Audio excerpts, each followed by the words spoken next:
Roadmap প্রকাশ না করে ১.৫ বছর, ২ বছর, ৪ বছর, ৩ বছর কোনটা আসলে বলা তাদের উচিত হবে না। তারা বললে মানুষ ক্ষুব্ধ হবে। আমি মনে করি যে এই সরকারের উচিত হবে না কোনোভাবে আসলে ৪ বছর কন্টিনিউ করা।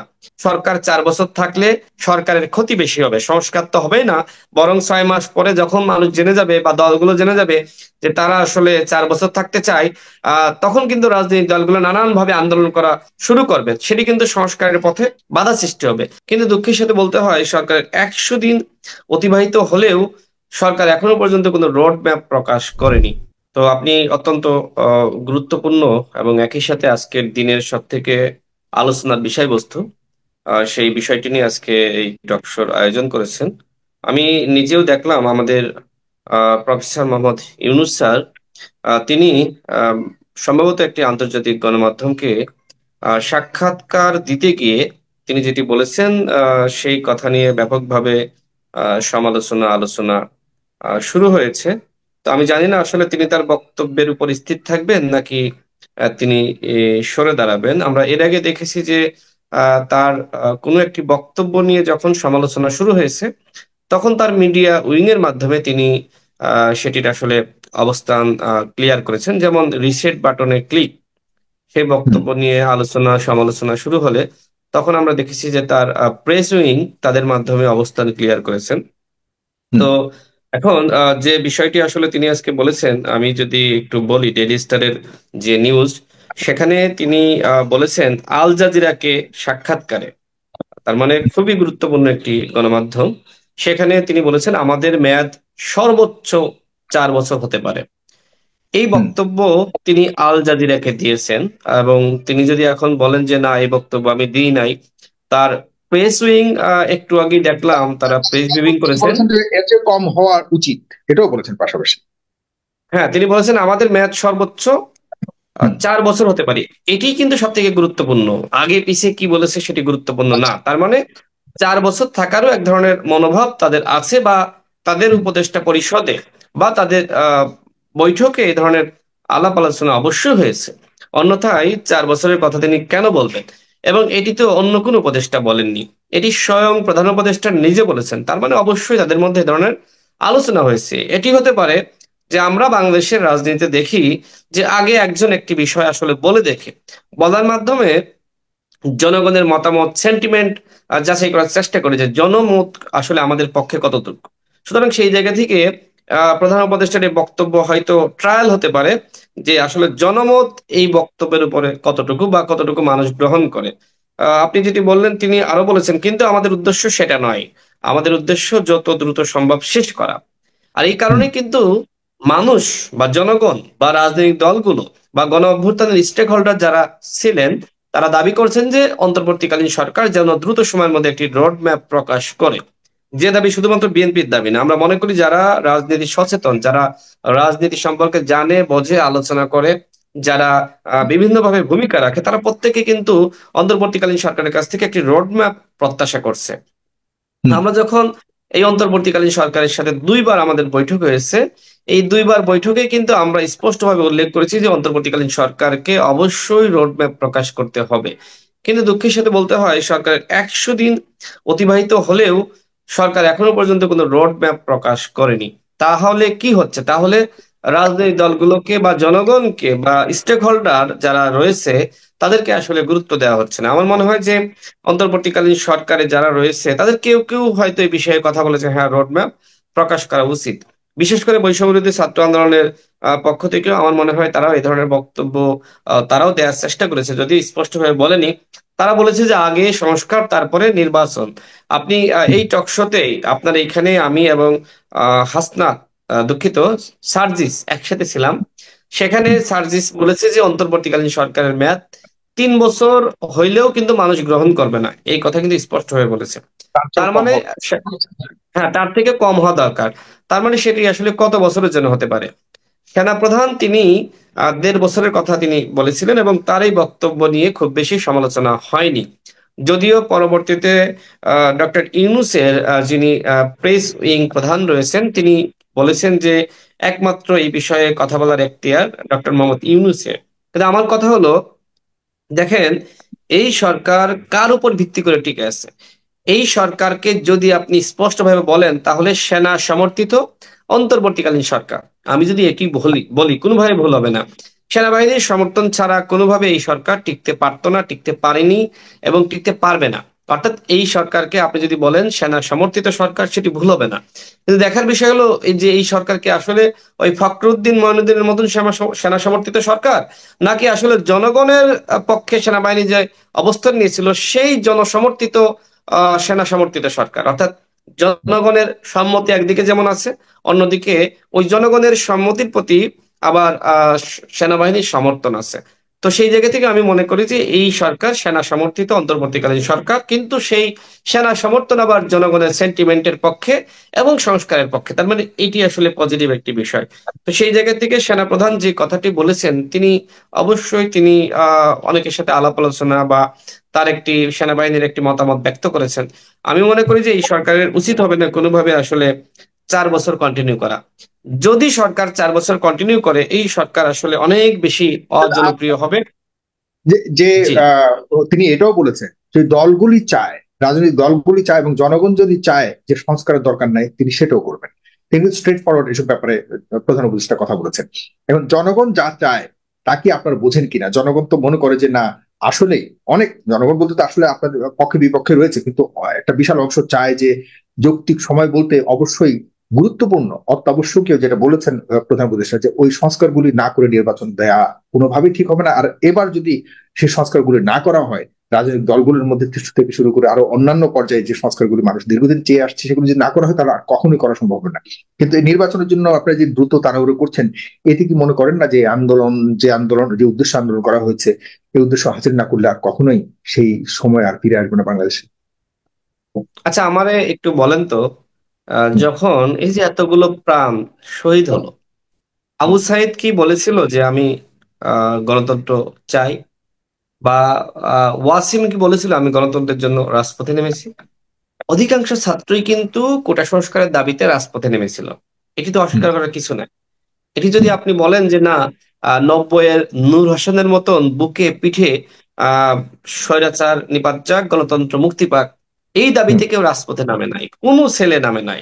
প্রত্যেকে নেমেছিল কোটা সংস্কারের জন্য। অর্থাৎ আমরা দুই right, হাজার আঠারো সালে যে কোটা সংস্কার আন্দোলন করেছিলাম, সেই হুম, কোটা সংস্কার আন্দোলন আবার যেহেতু কোটা 30% ফিরিয়ে আনলো, সুতরাং হুম, ওই ফেরানোর প্রেক্ষিতে মূলত আবার রাজপথে নামলো চাকরি প্রত্যাশী বিশ্ববিদ্যালয়ের শিক্ষার্থীরা। এর মধ্যে হুম, যারা চাকরি প্রত্যাশা করে না তারা কিন্তু নামেনি। আপনাকে ক্লিয়ার বুঝতে হবে। কিন্তু যখন আবু সাইদ, ছাত্রদলের নেতা ওয়াসিমের কথা অবশ্যই আমাদের বলতে হবে, কারণ আমরা দেখেছি যে সব জায়গায় আবু সাইদ মুগ্ধ, শেষ হয়নি যুদ্ধ যুদ্ধ কিন্তু দেখেন দ্বিতীয় শহীদ কিন্তু ওয়াসিম হয়েছে, কিন্তু সেই ছেলেটিকে স্মরণ করা হয় না, তাকে ইগনোর করা হয় শুধুমাত্র ছাত্র দলের নেতা হওয়ার কারণে। এটি খুবই দুঃখজনক। কারণ এই হুম, আন্দোলনের রাজনৈতিক দলগুলোর ভূমিকা যদি আপনি অস্বীকার করেন, তাহলে আমি মনে করি গণ অভ্যুত্থানকেই অস্বীকার করা হবে।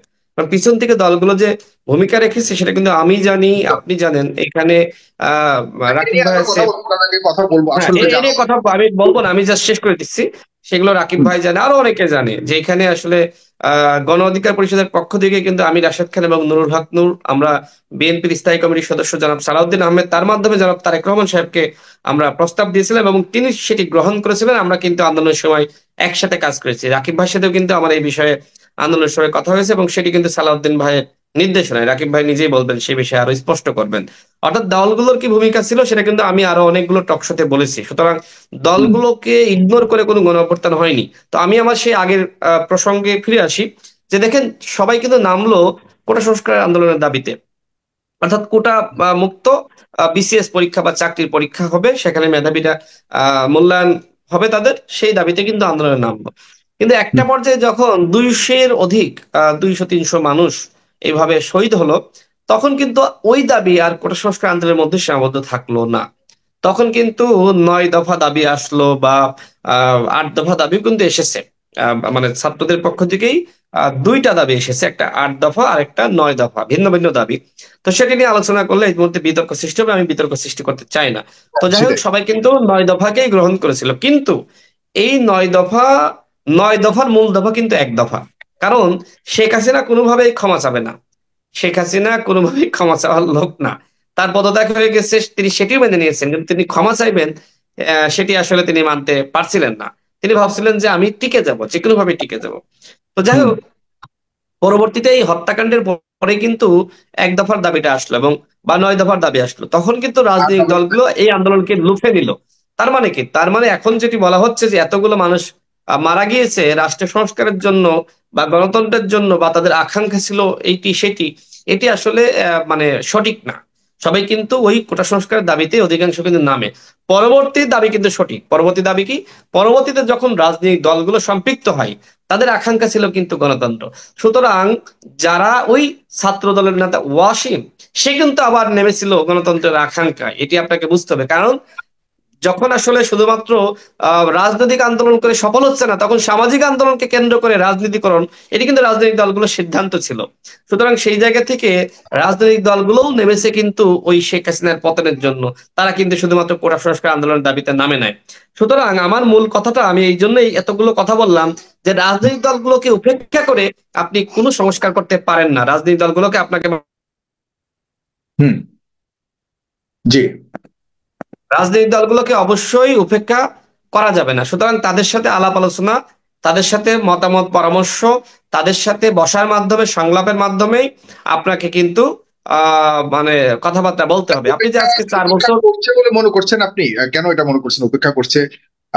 আর তাছাড়া রাজনৈতিক দল মূলত যেটা চাচ্ছে জনগণ, দেখা যাচ্ছে যে এই সার্বিক সর্বদলীয় বলুন এবং প্রত্যেকটা স্তরের মানুষ বলুন, সকল পেশার মানুষ একটা পর্যায়ে নেমে আসছে যে না, ঠিক আছে, পুরো দেশটাতে একটা সংস্কারের প্রয়োজন। সে কারণেই মানুষের এইভাবে একটা গণ অভ্যুত্থান বলুন, বিপ্লব বলুন, সেটা সংগঠিত হয়েছে। এখন মানুষের বড় একটা অংশ চাওয়া হলো যে আসলে সকল ক্ষেত্রে একটা ন্যূনতম সংস্কার জরুরি। সেটি কি আসলে করা প্রয়োজন আছে কিনা, এবং সেটির জন্য গুরুত্ব আপনি মানে ন্যূনতম কতটুকু সময় দেওয়া উচিত আপনি বলে মনে করেন? তারা তো 4 বছর সর্বোচ্চ চেয়েছে, আপনি কতটুকু সময় দেওয়া উচিত বলে মনে করেন? আর অন্যান্য বিষয় রয়েছে, এ পর্যায়ে আপনি ছোট্ট করে বলে শেষ করতে। না, আমি মনে করি যে সরকারের উচিত হবে একটি রোড ম্যাপ প্রকাশ করা। রোড ম্যাপ প্রকাশ না করে 1.5 বছর, 2 বছর, 4 বছর, 3 বছর, কোনোটা আসলে বলা তাদের উচিত হবে না। তারা বললে মানুষ ক্ষুব্ধ হবে, এবং রাজনৈতিক দলগুলো মনে করবে যে তাদেরকে মাইনাস করার একটি প্ল্যান শুরু হয়েছে। যেটি আপনি এখানে আজকে হেডলাইন দিয়েছেন, তাহলে কি ছাত্ররাই ক্ষমতায় আসতে চায়? এখন এই সন্দেহ কিন্তু মানুষের ভিতরে তৈরি হবে, যে ক্ষমতায় থেকে এক ধরনের পার্টি গঠন করা। কি মনে সেটি হয় কিন্তু আপনার আবার কাছে? বাংলাদেশের মানুষ খুব বেশি ভালোভাবে নিবে না। আমার মনে হয় এটিও ছাত্ররা উপলব্ধি করে। ছাত্রদের মধ্য থেকেও যাদের সাথে আমার কথা হয়েছে, তারাও এটি উপলব্ধি করেন, বা উপদেষ্টারা যারা আছেন তাদের সাথে কথা হয়েছে, যে ক্ষমতায় থেকে কোনো পার্টি গঠন করলে সেটি আসলে খুব বাজে বা নেগেটিভ বার্তা দিবে। সেই জায়গা থেকে এখন তারা যে ছাত্র বন্ধুরা বা নাগরিক কমিটির বন্ধুরা, তারা যে ঘোষণা দিচ্ছেন যে তারা আসলে দল গঠন করতে চান, এবং ব্যালট বিপ্লবের মাধ্যমে তারা তরুণ শক্তিকে ক্ষমতায় আনতে চান, খুব ভালো, তারা চিন্তা করতেই পারে। কিন্তু কথা হলো মানে যে এটা কি আপনার সরকারের কাছে থেকে, মনে হয়, এরকম কি আপনার কাছে মনে হয় কিনা? অনেকে এরকম মনে করেন, কিন্তু আপনি কি মনে করেন, এরকম কি না, মনে এটা হচ্ছে? তো তারা স্পষ্টভাবে, নাগরিক কমিটির আহ্বায়ক তিনি কিন্তু সরাসরি সামাজিক যোগাযোগ মাধ্যমে এই লেখা তিনি পোস্ট করেছেন, ব্যালট বিপ্লবের মাধ্যমে তরুণ শক্তিকে আগামীতে ক্ষমতায় আনতে চাই, এবং তিনি দল গঠনের কথা কিন্তু বলেছেন। তো সেই জায়গা থেকে তারা দল গঠন করতেছে, কিন্তু আমার কথা হলো যে সরকারকে বাইরে রেখে কিভাবে আসলে তারা দল গঠন করতে চায় সেটি এখন দেখার বিষয়। কারণ সরকারের লোকজন তাদেরকে যদি দল গঠনে সহযোগিতা করে, সেটা কিন্তু আবার কিংস পার্টির যে বিষয়টা, সেটা কিন্তু আসবে সামনে। সেটি আমার ছাত্র বন্ধুদের জন্য কোনোভাবে ভালো হবে না। আমার মনে হয় তারাও এটি বোঝেন। তারা কিভাবে আসলে দলটা গঠন করেন সেটি দেখার জন্য আমাদেরকে অপেক্ষা করতে হবে। আমি মনে করি যে তারা অবশ্যই চাইবেন না যে কিংস পার্টি হোক, বা এরকম কোনো বদনাম তাদের ঘাড়ের উপরে এসে পড়ুক। সুতরাং এখন তারা দল গঠন করুক, আমরাও চাই। কিভাবে গঠন করবেন সেটি দেখার জন্য আমাকে আপনাকে অপেক্ষা করতে হবে, এবং আমি তাদেরকে অগ্রিম শুভকামনা জানাচ্ছি। অবশ্যই নতুন শক্তি, নতুন দল আসতেই পারে। আমরা যখন এসেছিলাম আমাদেরকে অনেকে শুভকামনা জানিয়েছিল। সুতরাং সামনে যারা আসুক না কেন, তবে ক্ষমতার সাথে এককেন্দ্রীকরণ করার মাধ্যমে কোনো দল গঠন করা হলে সেটা আবার মানুষের কাছে গ্রহণযোগ্য হবে না, এবং সেই দলকে আবার বিএনপি বা অন্যান্য দল তারা কিন্তু খুব ভালোভাবে নিতে চাইবে না, যে সরকারি হয়তো তাহলে কি গঠন করছে এই দল আমাদেরকে ম্যানেজ করার জন্য। সুতরাং আমি সেই জায়গা থেকে বলবো সরকারের উচিত হবে রাজনৈতিক দলগুলোর সাথে বসা। প্রধান উপদেষ্টার এই বক্তব্যকে কেন্দ্র করে ইতিমধ্যে রাজনৈতিক অঙ্গনে তুফান শুরু হয়ে গেছে। ইতিমধ্যে আপনি দেখেছেন যে বিএনপির সিনিয়র যুগ্ম মহাসচিব তিনি কিন্তু ইতিমধ্যে বক্তব্য দিয়েছেন এবং তার এই বক্তব্য ডেইলি স্টার থেকে শুরু করে সব জায়গায় নিউজ হয়েছে। আমি যদি বলি, সেখানে রিজভী সাহেব বলেছেন 4 বছর লাগবে সংস্কার করতে, এরপরে বিস্ময় চিহ্ন। তিনি বলেছেন যে নির্বাচনের জন্য এত সময় লাগার কথা নয়, সরকারের মধ্যেই কোথাও কোনো প্লাস। ঘাপলা আছে, এই হুম। কথা তিনি বলেছেন। তার মানে কি? তার মানে রুহুল কবির রিজভী যে কথা বলেছেন, অবশ্যই তিনি বিএনপির প্রতিনিধি হয়েই সেই বক্তব্য দিয়েছেন। একই সাথে আমরাও মনে করি সরকার 4 বছর থাকলে সরকারের ক্ষতি বেশি হবে, সংস্কার তো হবেই না, বরং 6 মাস পরে যখন মানুষ জেনে যাবে বা দলগুলো জেনে যাবে যে তারা আসলে 4 বছর থাকতে চায়, তখন কিন্তু রাজনৈতিক দলগুলো নানান ভাবে আন্দোলন করা শুরু করবে, সেটি কিন্তু সংস্কারের পথে বাধা সৃষ্টি হবে। সুতরাং আমি মনে করি সরকারের উচিত হবে, যেহেতু টাইম ফ্রেম নিয়ে, আমি শেষ করে দিই 1 মিনিটের মধ্যে, যেহেতু টাইম ফ্রেম নিয়ে এত আলোচনা হচ্ছে, রোডম্যাপ নিয়ে এত বক্তব্য আসছে, সুতরাং সরকারের উচিত হবে দলগুলোকে ডেকে একটি রোডম্যাপ প্রকাশের একটি আলোচনা করা, সংলাপ করা। অন্যথায় কিন্তু হিতে বিপরীত হতে পারে। তো আমি আবারও আমার শহীদদের প্রতি, আমাদের যে সকল শহীদ, তাদের প্রতি শ্রদ্ধা জানাচ্ছি এবং একই সাথে যারা আহত হয়েছে তাদের সুস্থতা কামনা করছি। দুঃখের সাথে বলতে হয় যে শহীদ জি। পরিবারকে এখনো পর্যন্ত খুব বেশি ক্ষতিপূরণ দেওয়া হয়নি, এবং জি, যারা আহত আমরা আজকে হয়েছে এই বিষয় নিয়ে আজকে বিপ্লবী তারাও একটা কিন্তু জানার এখনো আসলে পর্যন্ত ক্ষতিপূরণ পাচ্ছে না। যারা থ্যাংক ইউ। যারা যারা